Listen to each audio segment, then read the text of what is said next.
Hello everyone, my name is Lakshya Rana, a first year MBBS student at AIIMS Raipur. तो कैसी चल रही है यार ज़िंदगी? क्या केमिस्ट्री ने तुम्हारी वाट लगाई? अगर हाँ, तो कंटिन्यू विद दिस वीडियो। आज I will be discussing about the resources which I used during my NEET preparation. तो I am a first year MBBS student at AIIMS Raipur. तो यार बेसिकली मेरे लिए chemistry was the most traumatising subject और मुझे बहुत परेशान करता था।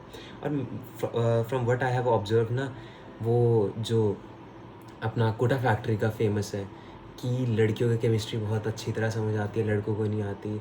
आगे नहीं जाऊंगा मैं, बट हाँ, दैट इज़ द फैक्ट। मतलब मेरे लिए तो सेम था। केमिस्ट्री मेरे लिए was very dangerous sort of subject. सबसे ज़्यादा प्रॉब्लम मुझे केमिस्ट्री में आई। एंड द मेजर रीज़न मेरा फर्स्ट अटैम्प्ट में नहीं निकला था वॉज क्योंकि मेरे केमिस्ट्री में मार्क्स सबसे कम थे।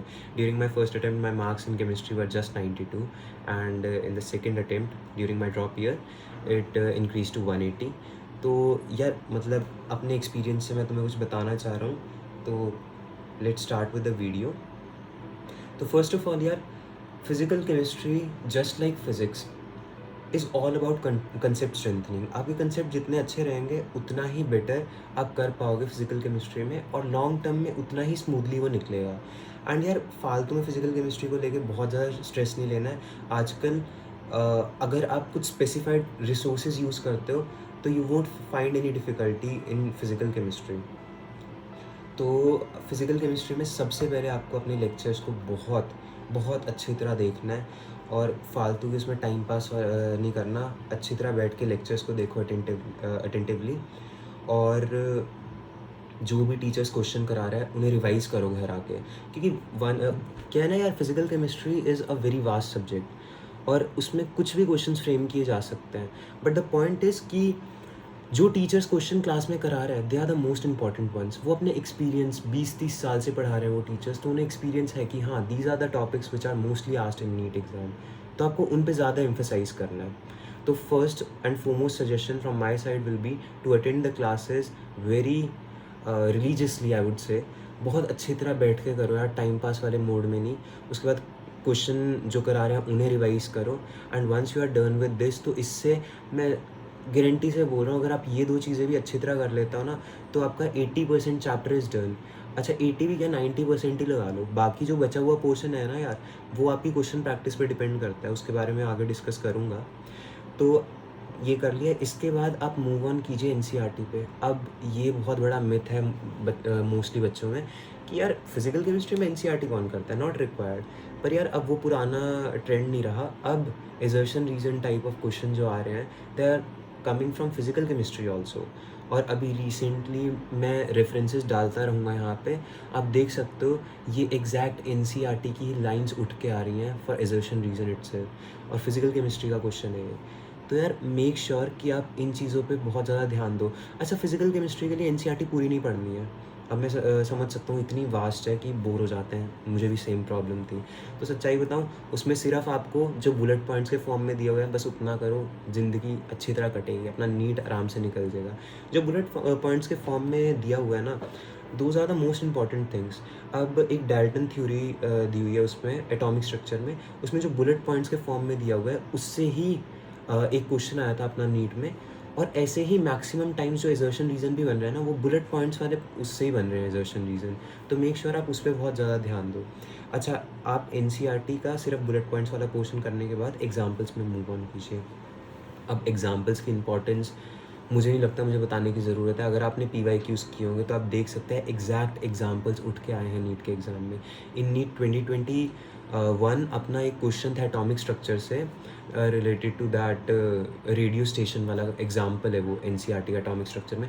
एग्जैक्ट क्वेश्चन उठ के आया था, और उसका जो आंसर था ना वो भी एग्जैक्टली जो एनसीईआरटी में वही था। तो मतलब बहुत ही ज़्यादा इंपॉर्टेंट है एग्जाम्पल्स करना। एग्जाम्पल्स को टॉप मोस्ट प्रायोरिटी पे रखना when it comes to question practice. अच्छा, once you are done with these two things, NCERT की बैक एक्सरसाइज छोड़ देना। मैं अच्छा ये बियर मिनिमम बता रहा हूँ, बताने को तो एंडलेस नंबर ऑफ रिसोर्सेज हैं, पर इतना करोगे तो स्मूथली निकल जाएगा सब कुछ। अच्छा, once you are done with this, then you have to move to the question practice and specifically previous year questions. अगर आपके पास टाइम की कमी है तो सिर्फ PYQs भी कर सकते हो आप। PYQs पे बहुत ज़्यादा ध्यान दीजिएगा। और अगर आपके पास टाइम है ना यार, तो थोड़ा-सा कंसेप्ट मतलब अगर क्वेश्चन का लेवल आप थोड़ा ऊपर भी कर लेते हो, कोई बुराई नहीं है उसमें। तो मेरा सजेशन रहेगा कि आप एनसीईआरटी आरटी और फिंगर टिप से क्वेश्चन प्रैक्टिस कर सकते हैं, अगर आपके पास कोई कोचिंग मॉड्यूल्स नहीं है। If in case you are enrolled in any coaching, तो आप कोचिंग के मॉड्यूल से भी कर सकते हो क्वेश्चंस, वो आप पे डिपेंड करता है। एनसीईआरटी आरटी और फिंगर टिप्स काफ़ी अच्छे हैं, आई पर्सनली यूज्ड इट। तो यार इफ़ इन केस अगर आपके पास और ज़्यादा टाइम है, अगर आपका अच्छा खासा स्मूथली सिलेबस चल रहा है, तो फिर आप जेईई के पीवाईक्यूज़ भी लगा सकते हैं, क्योंकि फिजिकल केमिस्ट्री में जितना ज़्यादा आप अच्छे लेवल के क्वेश्चंस लगाएंगे ना, उतना ज़्यादा कॉन्फिडेंस बढ़ेगा। और नीट में जो थोड़ा सा स्ट्रेस वाला फैक्टर है ना, उसमें कई बार जो आता है वो भी भूल जाते हैं। तो इट्स बेटर कि आप उन क्वेश्चंस को जो जेईई में आ रहे हैं उन्हें भी एक बार प्रैक्टिस कीजिए, उसमें कोई वो नहीं है। अच्छा, once you are done with, हाँ, अगर आपने ये सब कर लिया, उसके बाद आपका नेक्स्ट स्टेप होना चाहिए, इफ़ पॉसिबल शॉर्ट नोट्स बनाओ। Short notes are very helpful यार। मतलब मैं यहाँ पे रेफरेंस डाल दूँगा शॉर्ट नोट्स की, ये मेरे रूममेट के शॉर्ट नोट्स हैं, उसने इतनी अच्छी तरह बनाए हैं। इस टाइप से बनाइए, एक चैप्टर पूरा उसने एक पेज में कवर किया और हर एक इम्पॉर्टेंट पॉइंट कवर किया है। तो इस टाइप से मैं एक एग्जाम्पल के सॉर्ट ऑफ ये डाल रहा हूँ, आप इसे देख के अपने शॉर्ट नोट्स बना सकते हैं। एंड मोमेंट पे, नीट से 1 मंथ पहले आपको बहुत ज़्यादा बेनिफिट देगा। जब आपकी रिगरस टेस्ट सीरीज़ चल रही होगी, डेली टेस्ट दे रहे हो, तब आपके पास इतना टाइम नहीं होगा कि पूरे नोट्स खोलो, तो उस टाइम पे शॉर्ट नोट्स ही काम आएंगे। तो यही था यार फिजिकल केमिस्ट्री में। अगर आप इतना भी कर लेते हो अच्छी तरह, तो I don't think so you will face any sort of difficulty. तो यार now starting with the organic chemistry. अब ऑर्गेनिक में समझ आए ना आए, बेंजीन का स्ट्रक्चर बनाने में तो सबको बहुत मज़ा आता है, मुझे तो बहुत आता था। Benzene was like one of the masterpiece जो हम बनाते थे। चलो कमिंग टू द टॉपिक, यार ऑर्गेनिक केमिस्ट्री, अब इसमें फिजिकल केमिस्ट्री का एस्पेक्ट भी आता है और इनऑर्गेनिक का। हाउ? जैसे physical chemistry is all about concepts, inorganic is all about cramming. और ये बीच का सब्जेक्ट है ऑर्गेनिक, जिसमें 50% क्रैमिंग है, तो साथ साथ 50% कंसेप्ट्स भी हैं। अब यार ऑर्गेनिक केमिस्ट्री में मैं ज़्यादा लंबी नहीं करना चाह रहा वीडियो, मैं आपको टू द पॉइंट चीज़ें बता रहा हूँ। इतना फॉलो करोगे तो आई कैन एश्योर यू, मैंने भी यही सब फॉलो किया एंड आई स्कोर्ड 118 नीट। तो फॉर ऑर्गेनिक सिर्फ एनसीईआरटी फॉलो करो यार। एनसीईआरटी इतनी अच्छी तरह लिखी गई है ऑर्गेनिक केमिस्ट्री की कि it will help you a lot.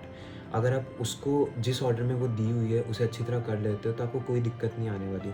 अच्छा, ऑर्गेनिक में जो स्टार्टिंग के 2 चैप्टर्स हैं, जीओसी और हाइड्रोकार्बन्स, वो दोनों चैप्टर्स आप ना यार किसी वीडियो लेक्चर से देख सकते हो, it will be very helpful. काफ़ी मतलब पंकज सर की वीडियोस, फिज़िक्स वाला पंकज सर, तो उनकी वीडियोस देख सकते हो। मैंने पर्सनली वो देखी थी and it was very helpful. ये 2 चैप्टर्स में अगर आपके कंसेप्ट्स अच्छे हैं, फिर आगे जो चैप्टर्स हैं क्लास 12 के, वो स्मूथली निकल जाएंगे। और क्लास 12 की वो जो सेकेंड बुक है अपना ऑर्गेनिक केमिस्ट्री वाली, वेरी इंपॉर्टेंट, उसे अच्छी तरह मतलब 5 से 6 बार रिवाइज करो। Organic is such a subject, this is one of the most volatile subject. ये आप पढ़ोगे, अगले दिन कोई पूछेगा, सब कुछ उड़ चुका होगा। तो ये कॉन्स्टेंट रिवीजन से ही आप अच्छा कर सकते हो। और अब specifically once you are done with this, organic chemistry को आपको रेगुलर बेसिस पे रिवाइज करना पड़ेगा। अच्छा, ऑर्गेनिक केमिस्ट्री के क्वेश्चन प्रैक्टिस के लिए देखो, मैंने पर्सनली सच्ची बताऊँ कोई ऐसी बुक नहीं की थी, but one of my friends, मैं कुछ पूछ रहा था ऑर्गेनिक के बारे में, क्योंकि मैंने बहुत कम मटेरियल यूज़ करके काफ़ी अच्छा किया, तो मुझे फिर भी जानना था कि अगर कोई बच्चा ज़्यादा इंटरेस्टेड है ऑर्गेनिक केमिस्ट्री में और एक्स्ट्रा करना चाहता है, तो वो क्या कर सकता है। तो ये एक बुक है, ये आप परचेज़ कर सकते हो। इसमें टोटली एनसीईआरटी बेस्ड क्वेश्चंस हैं, ऐसा मुझे पता चला है उसके through. I am not very sure, मैंने खुद यूज़ नहीं किया है, बट हाँ, अगर वो बोल रहा है तो मे बी उसमें होगा सब एनसीईआरटी बेस्ड ही, तो आप ले सकते हैं। बाकी मैंने क्वेश्चन प्रैक्टिस कहाँ से की थी, मैंने सिर्फ एनसीईआरटी की थी। एनसीईआरटी के ही एग्जाम्पल्स किए, इन टेक्स्ट क्वेश्चंस किए और बैक एक्सरसाइजेस की। अगर आप ये बुक भी कर रहे हैं, उसके अलावा भी आपको ये 3 चीज़ें ज़रूर करनी है। Organic chemistry, I can assure you 100% is coming from NCERT, और वो भी एनसीईआरटी के डायरेक्ट क्वेश्चंस ही उठ के आ रहे हैं। और एनसीईआरटी में जो कन्वर्जन्स दी हुई है ना यार, वो भी ज़रूर करना। अब कन्वर्जन्स कैसे करनी है, उसके लिए मैं ज़्यादा डिटेल में तो नहीं बताऊंगा, बट हाँ, कन्वर्जन्स आप जब पूरी ऑर्गेनिक पढ़ लोगे ना, उसके बाद आपको कन्वर्जन्स ईजी लगेंगे। इनिशियली स्टार्ट करोगे ना जब, तब भी करते रहना कन्वर्जन्स की प्रैक्टिस, पर विद टाइम जब आप कंप्लीट करोगे सारी ऑर्गेनिक पोर्शन, तो वो एट द एंड आपकी बहुत स्मूथ निकल जाएगी। अगर आप इतना पार्ट कर लेते हो ऑर्गेनिक में, आई डोंट थिंक सो आपको कोई भी दिक्कत आने वाली है। ऑर्गेनिक केमिस्ट्री में फालतू की चीज़ें मत करना। हाँ, रिएक्शन मैकेनिज़्म्स जितने एनसीईआरटी में दिए हो उसके बाहर नहीं जाना, they are more than sufficient. अगर उतना कर लेते हो वो भी बहुत बड़ी बात है। और जो नेम्ड रिएक्शंस हैं, अब ये हर कोई बताता है, मैं वही बात रिपीट करूँगा, नेम्ड रिएक्शन की importance is utmost. Direct question named reaction से ही आते हैं मोस्ट ऑफ द क्वेश्चंस। और अच्छा हाँ, मेरे रूममेट ने मुझे एक और बात बताई विच आई ऑल्सो फॉलोड, बट मैं थोड़ा भूल रहा था, कि जो कॉमन नेम्स वाला चीज़ें हैं ना, जैसे रेसोसिनॉल है, कैटेकॉल है, क्विनीन है, इस टाइप से जो भी मतलब कंपाउंड्स दिए हुए हैं, उनके कॉमन नेम्स एक जगह पे लिख लेना जो भी सिलेबस में, और उन्हें अपने सामने पेस्ट कर लेना। वो रेगुलर बेसिस पे रिवाइज होते रहेंगे, क्योंकि नीट 2023 में यार ये क्वेश्चन आया था। It was about the number of lone pairs and bones in pyrimidine, तो सॉरी पिरिडीन। तो इसमें जिसको पिरिडीन का स्ट्रक्चर ही नहीं पता वो कैसे ही कर सकता है। तो इस चीज़ पे भी आप ध्यान देना।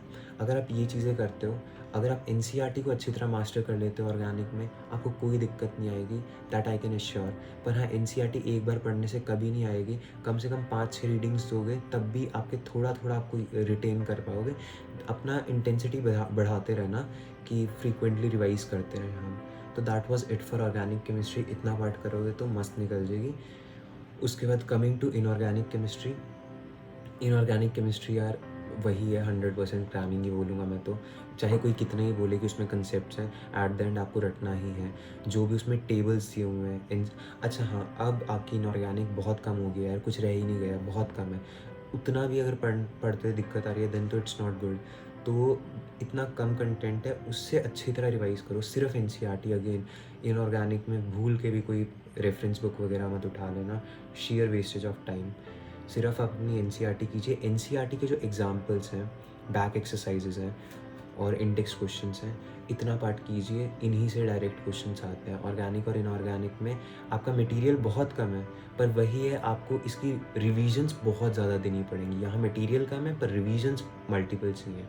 यार ये जो मैंने मटेरियल बताया, अगर आप इतना भी फॉलो कर लेते हो ना, तो केमिस्ट्री में कोई दिक्कत नहीं आने वाली। मैंने फर्स्ट अटैम्प्ट में बहुत एक्स्ट्रा बुक्स की थी जिनका नाम मैं नहीं स्पेसिफाई करूँगा, बहुत अच्छे अच्छे उनकी ऑथर्स की, but it was of no help, कुछ फ़ायदा नहीं हुआ मुझे। नीट का ट्रेंड ऐसा है कि अब वो एनसीईआरटी पे स्टिक कर रहे हैं, तो एनसीईआरटी को ही सबसे ज़्यादा मतलब प्रायोरिटी पे रखना है when it comes to revision, या आप सबसे पहली बार पढ़ रहे हो या कुछ भी, एनसीईआरटी को ही ध्यान दीजिए।